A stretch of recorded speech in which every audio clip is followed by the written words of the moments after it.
ದಯವಿಟ್ಟು ಯಾರು ನಮ್ಮ ಚಾನಲ್ನ ಸಬ್ಸ್ಕ್ರೈಬ್ ಮಾಡಿಲ್ಲ ಅವರು ದಯವಿಟ್ಟು ಸಬ್ಸ್ಕ್ರೈಬ್ ಮಾಡಿ, ಅಂದರೆ ನಮಗೆ ಈ ಥರ ವಿಡಿಯೋ ಹಾಕೋಕ್ಕೆ ಮೋಟಿವೇಶನ್ ಆಗುತ್ತದೆ. ಇನ್ನು ತಡ ಬನ್ನಿ, ಕಥೆಯನ್ನು ನಾವು ಇವಾಗ ಶುರು ಮಾಡೋಣ. ಮಲೆನಾಡು ಪ್ರದೇಶದಲ್ಲಿರುವ ಒಂದು ಚಿಕ್ಕ ಹಳ್ಳಿ ಇತ್ತು. ಅಲ್ಲಿ ಪ್ರತಿದಿನ ಬೆಳಿಗ್ಗೆ ಹಕ್ಕಿಗಳ ಕೂಗು, ಹೊಳೆಯ ಒಂದು ಹರಿವು ಮತ್ತು ರೈತರ ಶ್ರಮದೊಂದಿಗೆ ಆರಂಭವಾಗುತ್ತಿತ್ತು. ಅಲ್ಲಿ ಗಂಗಾ ಮತ್ತು ಸಿರಿ ಎಂಬ ಎರಡು ಪುಟ್ಟ ಮಕ್ಕಳು ಆ ಹಳ್ಳಿಯ ಬಡ ಒಂದು ಕುಟುಂಬದಲ್ಲಿ ವಾಸಿಸುತ್ತಿದ್ದರು.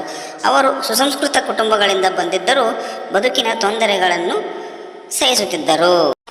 ಹಾಗಿರುವಾಗ ಒಂದು ದಿನ ಗಂಗಾ ಮತ್ತು ಸಿರಿ ಊರಿನ ನದಿಯ ದಡದ ಬಳಿ ಆಟವಾಡುತ್ತಿದ್ದರು.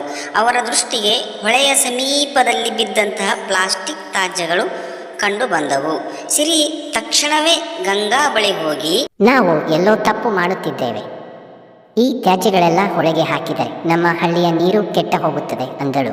ಅದಕ್ಕೆ ಗಂಗಾ ಕೂಡ ಒಪ್ಪಿಕೊಂಡು, ನಾವು ಎಲ್ಲರೂ ಹಳ್ಳಿಯ ಪರಿವೀಕ್ಷಣೆ ಮಾಡಬೇಕು, ಇದನ್ನು ಒಗ್ಗಟ್ಟಾಗಿ ಸ್ವಚ್ಛಗೊಳಿಸೋಣ. ತಕ್ಷಣ ಗಂಗಾ ಮತ್ತು ಸಿರಿ ತಮ್ಮ ಸ್ನೇಹಿತರು, ಕುಟುಂಬದವರು ಮತ್ತು ಊರಿನವರೆಲ್ಲರ ಸಹಾಯದೊಂದಿಗೆ ಹೊಳೆಯನ್ನು ಸ್ವಚ್ಛಗೊಳಿಸಲು ಮುಂದಾದರು. ತಕ್ಷಣವೇ ಊರಿನ ಮಕ್ಕಳು, ಹಿರಿಯರು ಪ್ರತಿಯೊಬ್ಬರೂ ಬೆಂಬಲಿಸಿ ತ್ಯಾಜ್ಯವನ್ನು ಸರಿಯಾದ ಸ್ಥಳದಲ್ಲಿ ವಿಲೇವಾರಿ ಮಾಡಿದರು. ಈ ಘಟನೆಯ ನಂತರ ಗಂಗಾ ಮತ್ತು ಸಿರಿ ಊರಿನ ಎಲ್ಲಾ ಮಕ್ಕಳಿಗೆ ಪರಿಸರದ ಮಹತ್ವವನ್ನು ಹೇಳಿ ಯಾವಾಗಲೂ ಪರಿಸರವನ್ನು ಕಾಪಾಡುವಂತೆ ಹಿತೋಪದೇಶ ನೀಡಿದರು.